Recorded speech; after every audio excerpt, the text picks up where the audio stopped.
Summer 2011, and what better way to kick it off than in Newmarket, Ontario at Fairy Lake with the all-new 2011 Kia Optima. The all-new Optima has lines that we've never seen before. A window arch that follows all the way along to the front, really ties in the front and back of this car. He decided to, instead of doing a regular sunroof, to put glass from the front window all the way to the back window, opening in the front and open glass on the back for those starry nights. Other nice things, key details that actually are standard on this one. You've got LED indicators in the side mirrors. I'll just demonstrate those with the smart key. These mirrors, of course, will fold up just in case you're in a tight situation. Coming around to the front section, we've got window de-icer. Not really necessary in the sun, but on those snowy days in the wintertime, which a couple months away we might be back to, it's going to melt the ice and the snow off of those. Looking at the nose all the way to the back of this car, there isn't one line that doesn't scream sport. It really is an absolutely gorgeous car from every angle.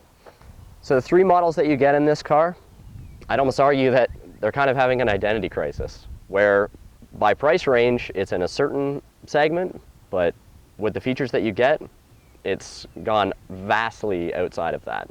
Some of the things that cause that are offering things like xenon headlights, which come on the SX Turbo model. Even the EX Luxury, which we're looking at today, comes with HID lights. Some of the other accents that you see on this car include the Tiger Tooth grille that comes with a new version, honeycomb grille with chrome accents around the outside, and it really matches here, plus down below on the bumper line. All around the sides, we've got big, beautiful fog lights that just tie in all the angles of this car. Long headlight, long fog light. Sporty on the outside. Let's see if it matches on the inside. Kia's designed a cockpit design. The concept of that would basically bring all the controls towards the driver as much as possible, still keeping the passenger involved, of course. The way that this sets up is identical on all the models. The only real features that we've added in the EX Luxury model are things like dual zone climate control down here, and this version actually has the navigation option up on top. But other standard equipment that we get inside here, again, like a lot of Kias, Bluetooth is standard, cruise, audio controls. All of the new generation Kias are all coming with automatic headlights. We talked about the fog lights outside. Whether they're leather or cloth, heated seats. In this case, you get heated and cooling seats, and those have 2 stages to them. Other key points that I like to look at in here are little details, the stitching across all of the dashes. The fact that we've got a leather wrapped steering wheel, and in the EX Luxury model, this is heated. If you go SX, you get paddles on it. With the gauge cluster, you get 2 options, analog or what they call supervision. And what supervision means is basically you get an actual screen up in front of your display. Analog, you'll get 3 gauge clusters. They'll give you sort of that motorcycle style look. Either way, it matches the dash perfectly.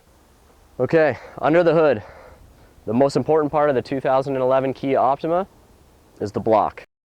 GDI standing for gasoline direct injection. And without getting too technical, basically what that means is instead of putting the injectors on an intake tract, you're putting the gasoline right into the cylinders. And what that equates to is a heck of a lot more horsepower and a lot more torque. So when you put your foot down, you're going to get a lot more performance out of this 2.4 4-cylinder. Looks great, feels great. Let's see how she drives. So one of the key points that I'd like to point out about the Kia Optima is the fact that before, Kia had something called an Eco Drive, which was just a reminder system that would let you know that you were getting optimized fuel economy. In this case, they actually have a system called Active Eco Drive. So if I were to activate it while driving, it will improve my fuel consumption by almost 10%. Now you're probably thinking that will affect my performance, but what Kia's done is they've made sure that it won't affect your performance more than 2 or 3%. So you're actually saving fuel and you're still getting the performance that you bought this car for. It's a really neat system. It will deactivate under any emergency situations, of course. So if you put your foot down on the gas immediately, it'll shut the system off to make sure that you're getting optimized performance. Other key notes about the Optima: all of the models, not just the luxury ones, but all of them come with the active dynamic damper system. So what the heck does that mean? Basically, like the Sportage on some of the higher models, it has suspensions that will adjust how the fluid flows around, so you're getting a smoother ride that will actually tighten based on how you're driving. So the feedback that the driver gets is a smooth ride. In the corners though, it braces against body roll. Really slick. We'll pop that open. Actually, you know what? Let's let the sun in.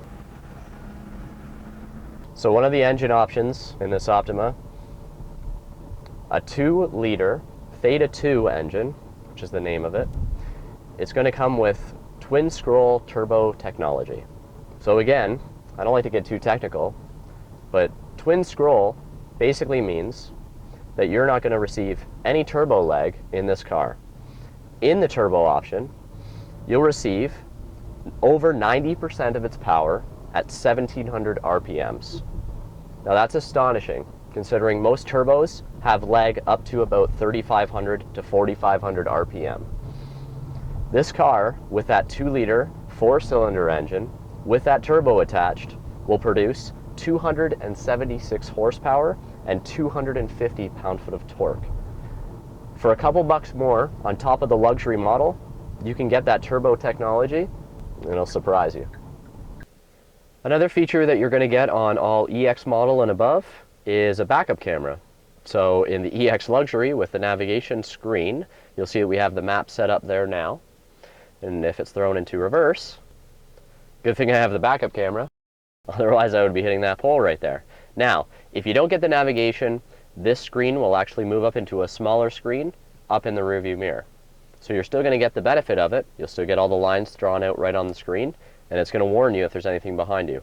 Just keep in mind, as it reminds you on there, you should always turn around and check your surroundings before you back up.